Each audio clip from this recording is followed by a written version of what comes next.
Lines and angles. Class 9th exercise है 6.2। Class 9th का exercise है 6.2। क्वेश्चन है यहाँ पर इन फिगर 6.28, फिगर है 6.28, find the value of X and Y.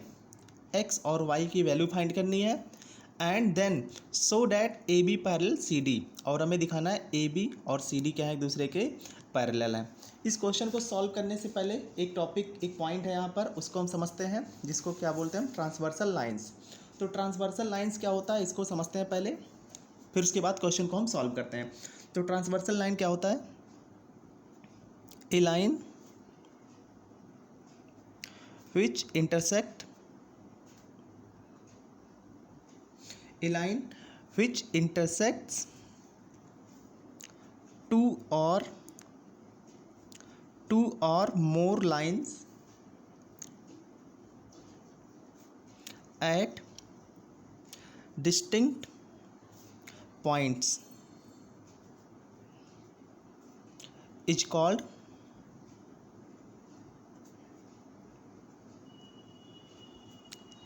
Transversal line.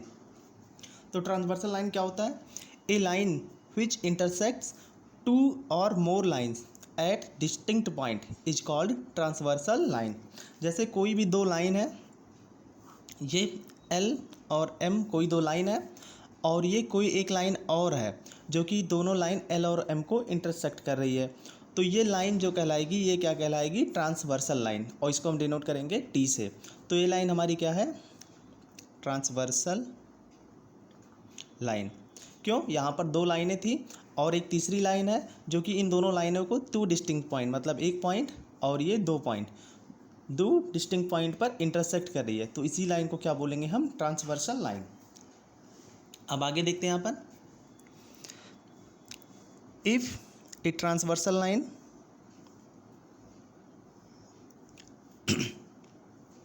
if a transversal line intersect two parallel lines, if a transversal line intersect two parallel lines, तो क्या होता है इस केस में? यहाँ पर दो पैरेलल लाइंस हैं, ये L और ये लाइन है M। L और M, यहाँ पर क्या दिया है? L parallel to M। अब यहाँ पर दोनों लाइनें L और M एक दूसरे के पैरेलल हैं, और एक ट्रांसवर्सल लाइन है जो क्या है? T है, जो इन दोनों को टू पॉइंट पर इंटरसेक्ट कर रहा है। ये दोनों पॉइंट पर इंटरसेक्ट कर रहा है, इनको नाम दे देते हैं पॉइंट P और पॉइंट Q। पॉइंट P और पॉइंट Q पर इंटरसेक्ट कर रहा है, और L और M ऐसे लाइन थे कि L और M एक दूसरे के पैरेलल हैं। तो यहाँ पर ये एंगल हम मान लेते हैं एंगल 1, तो ये एंगल क्या है? 2। इस एंगल को हमने मान लिया एंगल 3, और इस एंगल को मान लिया हमने एंगल 4। ये एंगल है हमारा एंगल 5, ये एंगल है 6, ये है एंगल 7, और ये है एंगल 8।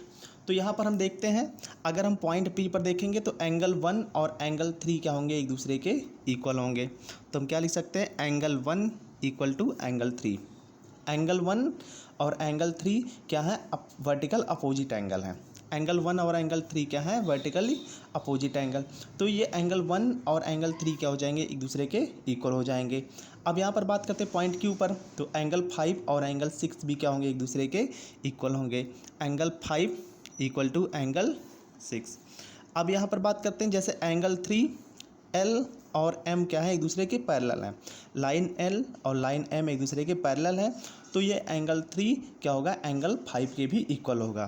तो क्या हो जाएगा? एंगल 3 एंगल 5 के इक्वल हो जाएगा। और इस तरह से एंगल 1, एंगल 3, एंगल 5 और एंगल 7, ये सभी एंगल एक दूसरे के इक्वल हो जाएंगे। अब अगला जैसे देखते हैं, एंगल 2 और एंगल 4 एक दूसरे के क्या होंगे? इक्वल होंगे। एंगल 2 इक्वल टू क्या होगा? एंगल 4। और यहाँ पर एंगल 6 और एंगल 8 भी क्या होंगे? एक दूसरे के इक्वल होंगे। Angle 6 equal to angle 8। और L और M क्या है? एक दूसरे के पैरेलल लाइन है, तो यहाँ पर एंगल 4 और एंगल 6, एंगल 4 और एंगल 6 ये भी क्या होंगे? एक दूसरे के इक्वल हो जाएंगे। तो क्या मिल जाएगा? एंगल 2, 3, 6 और 8 ये सभी एंगल क्या हो जाएंगे? एक दूसरे के इक्वल हो जाएंगे। अब आगे देखते हैं, अपने क्वेश्चंस को सॉल्व करते हैं। यहाँ पर क्या दिया है क्वेश्चन में? 6.2 में, in figure 6.28 find the value of x and y and then show that A B parallel C D. 6.28 है फिगर, इसमें क्या करना है, हमें x और y की वैल्यू फाइंड करनी है। ये x है और ये क्या है, y है। अगर हम बात करते हैं तो ये जो लाइन है इसको एक नाम दे देते हैं, तो इसको नाम दे दिया हमने t। तो यहाँ पर ये लाइन क्या है, लाइन ए बी और लाइन सी डी को इंटरसेक्ट कर रहा है टू डिस्टिंक्ट पॉइंट पर, दो अलग अलग पॉइंट पर। पहला पॉइंट ये है और दूसरा पॉइंट ये है। Point line T line A B और लाइन सी डी को टू डिस्टिंक्ट पॉइंट पर इंटरसेक्ट कर रहा है, तो ये लाइन क्या हो गई, ट्रांसवर्सल लाइन हो गई। क्लियर है इतना, ट्रांसवर्सल लाइन हो गई। अब देखेंगे ट्रांसवर्सल लाइन है तो ये एंगल 50 है, तो ये एंगल क्या है, एक्स है। अगर ये हम बात करें यहाँ पर तो ये एक स्ट्रेट लाइन है, इसको हमने नाम दे दिया एक पी और इस पॉइंट को नाम दे दिया हमने क्यू। अगर हम बात करते हैं पॉइंट पी के लिए, एट पॉइंट पी पर बात करते हैं तो 50 डिग्री और x इन दोनों का सम क्या हो जाएगा, 180 डिग्री हो जाएगा। 50 degree plus x equal to 180 degree, क्योंकि यहाँ पर ये t क्या है, एक स्ट्रेट लाइन है और पॉइंट p पर ये कंप्लीट एंगल क्या होगा, 180 डिग्री होगा। तो 50 प्लस x इक्वल टू क्या आ गया, 180, और x इक्वल टू क्या आ गया, 180 माइनस 50, 180 माइनस 50 क्या आ गया, 130 डिग्री। ऐसे ही पॉइंट Q की बात करते हैं, एट पॉइंट Q पर बात करते हैं तो यहाँ पर देखते हैं ये एंगल 130 डिग्री है और ये क्या है, y डिग्री। यहाँ पर ये पॉइंट पर देखते हैं ये एंगल क्या है, 130 और ये क्या है, y है। और इस हिसाब से हम देखते हैं जैसे एंगल 6 और 8 इक्वल थे, 5 और 7 इक्वल थे, ऐसे यहाँ पर y इक्वल टू क्या आ जाएगा, 130 डिग्री। तो y इक्वल टू क्या आ गया, 130 डिग्री। तो एंगल x हमारा कितना आया, 130 डिग्री, और एंगल y भी क्या आया, 130 डिग्री। एंगल x और एंगल y हमने फाइंड कर लिया। अब क्या करना है, and then show that A B parallel C D. अब हमें ए बी और सी डी को पैरेलल दिखाना है, तो इसके लिए क्या करेंगे देखते हैं। जैसे यहाँ पर एंगल 1357 ये सभी एंगल क्या थे, एक दूसरे के इक्वल थे। 2468 ये भी क्या है, एक दूसरे के इक्वल थे। ये कब इक्वल थे, जब L और M एक दूसरे के क्या थे, पैरेलल थे। तो ऐसे ही देखते हैं यहाँ पर एंगल X और एंगल Y क्या है, एक दूसरे के इक्वल हैं। हम क्या लिख सकते हैं, angle X equal to angle Y। ये एंगल X और एंगल Y एक दूसरे के इक्वल हैं, और ये एंगल भी क्या है, 130। ये एंगल X 130 है, तो इधर ये एंगल भी क्या आ जाएगा, 130। तो एंगल क्या हो गया यहाँ पे, 2468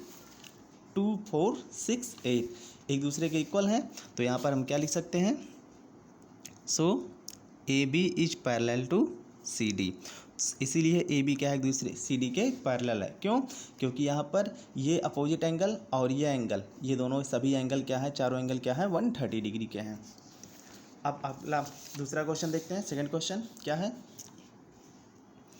इन figure 6.29 if A B parallel C D.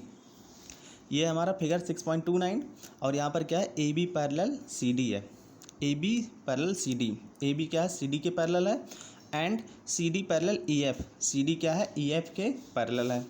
तो गिवन क्या है यहाँ पर देखें, A B parallel C D और C D parallel E F, तो क्या हो जाएगा, A B parallel C D parallel E F, मतलब ए बी भी क्या होगा, ई एफ के पैरेलल भी होगा। अब यहाँ पर क्या दिया, and Y ratio Z equal to 3:7। Y और जेड का रेशियो, ये वाई और ये जेड, इन दोनों का रेशियो यहाँ पर क्या दिया है, 3:7। तो यहाँ पर क्या आ गया, Y ratio Z equal to 3:7। इसको हम क्या लिख सकते हैं, वाई इक्वल टू 3K और जेड इक्वल टू हमने क्या मान लिया, 7K। Y equal to 3K और जेड इक्वल टू क्या मान लिया यहाँ पर, 7K। अब क्या फाइंड करना है हमें, फाइंड x। तो हमें x फाइंड करना है, ये x की वैल्यू फाइंड करनी है। तो यहाँ पर देखेंगे ए बी और ई एफ एक दूसरे के पैरेलल हैं,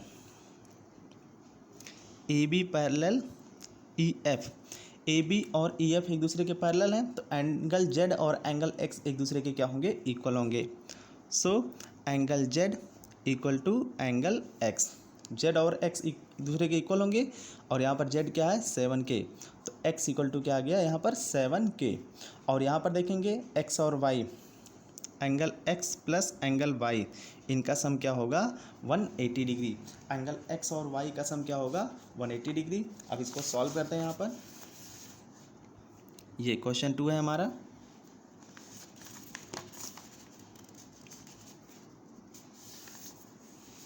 यहाँ पर हमने सॉल्व कर दिया। एक्स और वाई का सम क्या आया, एक्स और वाई का सम क्या होगा 180 डिग्री। एक्स कितना है, एक्स है हमारा 7K और वाई कितना है, वाई है 3K, इक्वल टू क्या है 180 degree. X plus Y equal to 180 degree, तो 7K plus 3Y equal to 180 degree. अब 7K प्लस 3K क्या आ गया 10K इक्वल टू 180 डिग्री, तो K इक्वल टू क्या आ गया 180/10 और ये क्या आ गया 18 डिग्री। K की वैल्यू 18 डिग्री आ गई। क्या फाइंड करना है x, तो एंगल x इक्वल टू क्या है, x इक्वल टू क्या है 7K, तो यहाँ पर क्या आ जाएगा 7 × 18 डिग्री, और 7 × 18 किया तो ये क्या आ गया 126 डिग्री। तो x की वैल्यू मिल गई हमें 126 डिग्री। यही हो गया हमारा आंसर।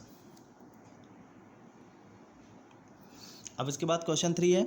इन फिगर 6.30, फिगर है 6.30, if A B parallel C D, A B क्या है सी डी के पैरेलल है, E F perpendicular C D, E F क्या है सी डी पे परपेंडिकुलर है, and angle G E D equal to 126 degree. Angle G E D ये complete angle कितना है 126 डिग्री। तो find angle A G E, angle G E F and angle F E G. तो इन question को solve करो आप लोग और मुझे कमेंट करके बताओ कि इसका आंसर क्या आया। आंसर जो भी आया है उसको कमेंट करके बताओ, मैं इस क्वेश्चन को अगले वीडियो में सॉल्व करूँगा। तो ये आप लोगों का आज का टास्क है।